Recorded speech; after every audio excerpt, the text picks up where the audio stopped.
கடந்த ஒரு வாரமா எல்லா லைம் லைட்டுமே நடிகர் விஜய் மேலேயும் கரூர் சம்பவம் மேலேயும் இருந்த இதே சமயத்துல தான் பல குழந்தைகளோட உயிரை கொல்லக்கூடிய நாம பயன்படுத்திட்டு இருக்கக்கூடிய இருமல் மருந்து பத்தின ஒரு செய்தியும் வெளிவருது.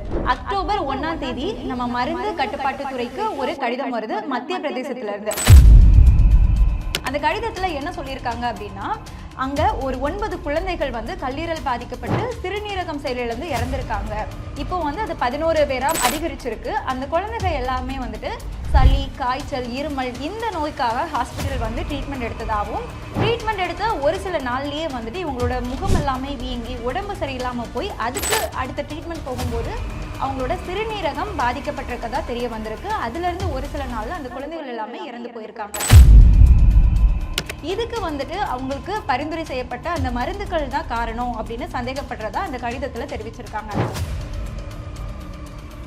இந்த டை எத்திலீன் கிளைகால் அப்படிங்கிறது எதுக்காக பயன்படுத்துவாங்க தெரியுமா? தொழிற்சாலைகளில் பெயிண்ட் தயாரிக்கும் போது அதில் பயன்படுத்தக்கூடிய அந்த மூலப்பொருள் தான் இது. இதை 5 வயசுக்கு கீழே உள்ள குழந்தைகளுக்கு பரிந்துரைக்கக்கூடிய அந்த மருந்தில் கலந்து இந்த ஸ்ரீஷன் அப்படிங்கிற நிறுவனம் தயாரித்து கொடுத்துட்டு இருந்திருக்காங்க. நடிகர் ரோபோ சங்கர் இறந்ததுக்கு அவர் மேலே பூசப்பட்ட அந்த பெயிண்ட்டும் ஒரு காரணம் அப்படிங்கிற செய்தியும் பரவப்பட்டு தான் வந்தது. அந்த பெயிண்ட்டை அவர் உடம்பு மேலே பூசிக்கிட்டு பெர்ஃபார்ம் பண்ணிட்டு அதுக்கப்புறமா அவர் ரிமூவ் பண்ணியிருக்காரு. இந்த பெயிண்ட்னால அவரோட தோல் பாதிக்கப்பட்டு அதனால கல்லீரல் பாதிக்கப்பட்டு நுரையீரல் செயலிழந்து போச்சு அப்படிங்கிற செய்தியும் நம்ம கேள்விப்பட்டிருப்போம். உடம்பு மேலே பூசும் போதே இவ்வளவு பாதிப்பு ஏற்படுது, அந்த தோல் பாதிக்கப்படுது, அதனால கல்லீரல் பாதிக்கப்படுது அப்படிங்கிற நிலைமை இருக்கும்போது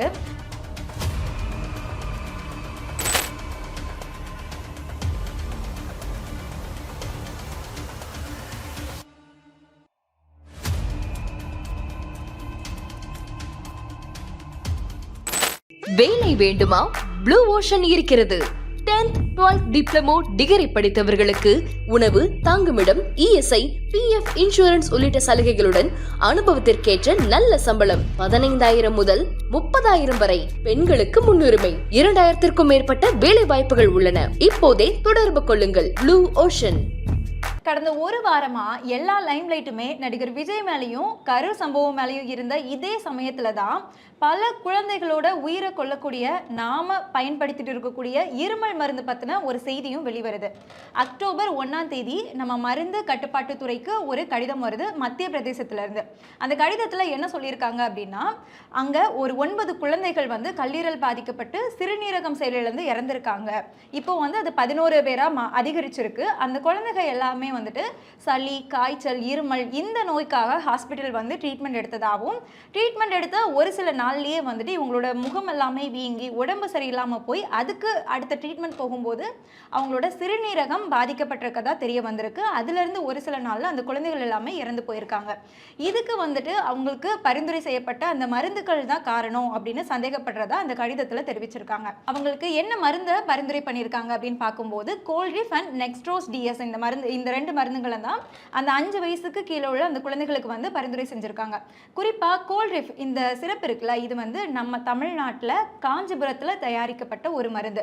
அதனால இதை நீங்களே விசாரணை பண்ணி பதில் கடிதத்தை அனுப்புங்க அப்படின்னு சொல்லிட்டு மத்திய பிரதேசத்துல இருந்து அக்டோபர் 1ஆம் தேதி நம்ம தமிழ்நாட்டு மருந்து கட்டுப்பாட்டு துறைக்கு ஒரு கடிதம் வருது. அக்டோபர் 1ஆம் தேதி அரசு விடுமுறை இருந்தாலுமே அன்னைக்கே நம்ம தமிழ்நாடு அரசு விசாரணையை ஸ்டார்ட் பண்றாங்க.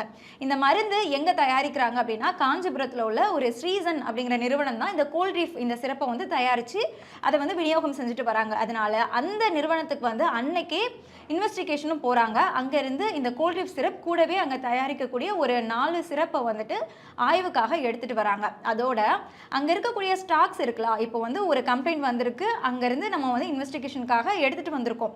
அந்த சமயத்துல அங்க இருக்கக்கூடிய ஸ்டாக்ஸை மற்ற இடத்துக்கு கொடுத்துடக்கூடாது அப்படிங்கிறதுனால அந்த ஸ்டாக்ஸ் எல்லாத்தையுமே அப்பவே ஃப்ரீஸ் பண்ணிட்டு வராங்க. ஆய்வை மேற்கொள்றாங்க. அந்த ஆய்வுல என்ன தெரிய வருது அப்படின்னா, இந்த சிரப்ல பெயிண்ட்டுக்கு யூஸ் பண்ணக்கூடிய டை எத்திலீன் கிளைகால் அந்த மூலப்பொருளை 48.6% பயன்படுத்தியிருக்காங்க. இந்த டை எத்திலீன் கிளைகால் அப்படிங்கிறது தொழிற்சாலைகளில் பெயிண்ட் தயாரிப்பாங்கல்ல, அப்போது யூஸ் பண்ணக்கூடிய ஒரு மூலப்பொருள். இதை கிட்டத்தட்ட பாதிக்கு பாதி 48.6% குழந்தைங்க குடிக்கக்கூடிய அந்த சிறப்பில் கலந்து இந்த ஒரு மருந்தை தயாரிச்சிருக்காங்க இந்த ஸ்ரீசன் அப்படிங்கிற நிறுவனம்.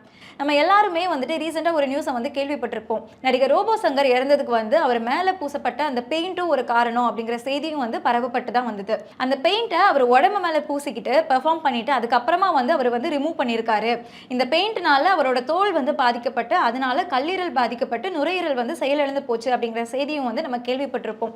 உடம்பு மேலே பூசும் போதே வந்து இவ்வளவு பாதிப்பு ஏற்படுது, அந்த தோல் வந்து பாதிக்கப்படுது, அதனால கல்லீரல் பாதிக்கப்படுது அப்படிங்கிற நிலைமை இருக்கும்போது இந்த மருந்தை குழந்தைங்க இன்டேக் பண்ணிக்கக்கூடிய அந்த சிறப்புல கிட்டத்தட்ட பாதிக்கு பாதி கலந்து வித்திருக்காங்க.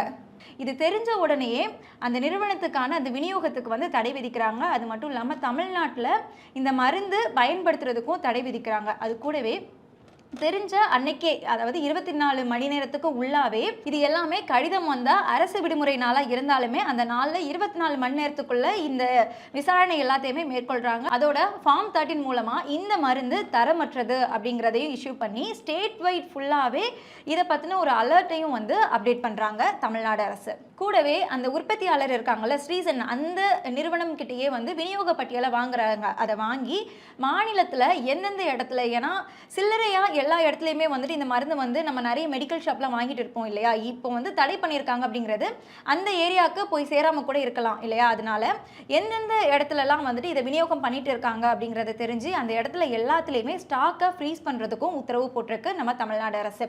இது இருந்துமே நம்ம ஸ்டேட்டுக்குள்ளே மட்டும் இருக்கக்கூடிய குழந்தைங்களை காப்பாற்றினா மட்டும் போதாதுல, அதனால வெளியே எந்தெந்த மாநிலத்துக்குலாம் இதை வந்து சப்ளை பண்ணியிருக்காங்க அப்படிங்கிறது தெரிஞ்சு ஒடிசா, அதே மாதிரி புதுச்சேரி, இங்கேயும் இந்த மாநிலங்களுக்கு வந்து ஒரு தகவல் கடிதத்தையும் நம்ம தமிழ்நாடு சார்பில் இருந்து அன்னைக்கு 24 மணி நேரத்துக்குள்ளாகவே அனுப்பப்படுது. இந்த விஷயத்தை பற்றி இந்த பிரச்சனை நடந்திருக்கு அப்படின்னு சொல்லிட்டு நமக்கு தகவல் தெரிவிச்சாங்கல்ல மத்திய பிரதேசம், அவங்களே அக்டோபர் 4ஆம் தேதி தான் இந்த மருந்துக்கு வந்து தடை விதிக்கிறாங்க. மத்திய அரசு கிட்ட இருந்து ஒப்புதல் வாங்கி அதுக்கப்புறமா அக்டோபர் 4ஆம் தேதி அவங்க தடை விதிக்கிறாங்க. ஆனால் நம்ம தமிழ்நாடு அரசு 24 மணி நேரத்துக்குள்ள ஆய்வு பண்ணி அந்த ஆய்வில் இந்த மருந்து வந்து தரமற்றது அப்படின்னு தெரிஞ்ச உடனேயே இந்த மருந்தை பயன்படுத்துறதுக்கு எல்லா இடத்துலையுமே தடை விதிக்கிறாங்க. அதோட அந்த ஸ்டாக் எல்லாத்தையுமே ஃப்ரீஸ் பண்றாங்க.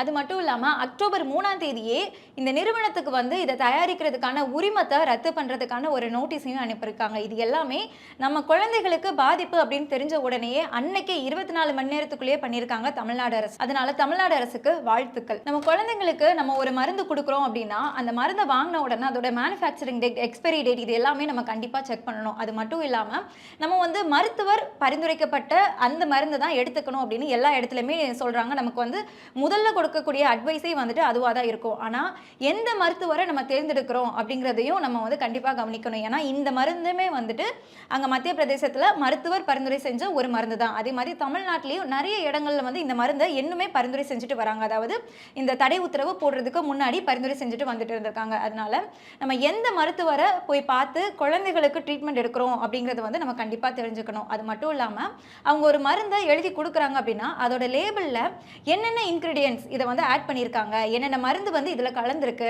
அது எந்த அளவுக்கு கலந்துருக்கு, எந்த அளவுக்கு பயன்படுத்தணும் அப்படிங்கிறத பற்றி தெளிவாக நம்மளே ரிசர்ச் பண்ணலாம். ஏன்னா நம்மக்கிட்ட இப்போ எல்லார்கிட்டையுமே மொபைல் ஃபோன்ஸ் இருக்குது. நம்ம எல்லாருமே இப்போ ஏஐ மூலமாக நிறைய விஷயங்களை வந்து தெரிஞ்சுட்டு வந்துட்டு இருக்கோம். ஸோ அதனால இந்த விஷயங்கள் எல்லாமே ஒரு தடவை நம்ம சர்ச் பண்ணிட்டு அதுக்கப்புறமா நம்ம குழந்தைங்களுக்கு கொடுக்கும்போது நம்மளோட குழந்தைங்களை நாமளே பாதுகாப்பாக பார்த்துக்க முடியும். இந்த டை எத்திலீன் கிளைகால் அப்படிங்கிறது எதுக்காக பயன்படுத்துவாங்க தெரியுமா? தொழிற்சாலைகளில் பெயிண்ட் தயாரிக்கும் போது அதில் பயன்படுத்தக்கூடிய அந்த மூலப்பொருள் தான் இது. இதை வந்துட்டு 5 வயசுக்கு கீழே உள்ள குழந்தைகளுக்கு பரிந்துரைக்கக்கூடிய அந்த மருந்தில் கலந்து இந்த ஸ்ரீஷன் அப்படிங்கிற நிறுவனம் வந்து தயாரித்து கொடுத்துட்டு இருந்திருக்காங்க.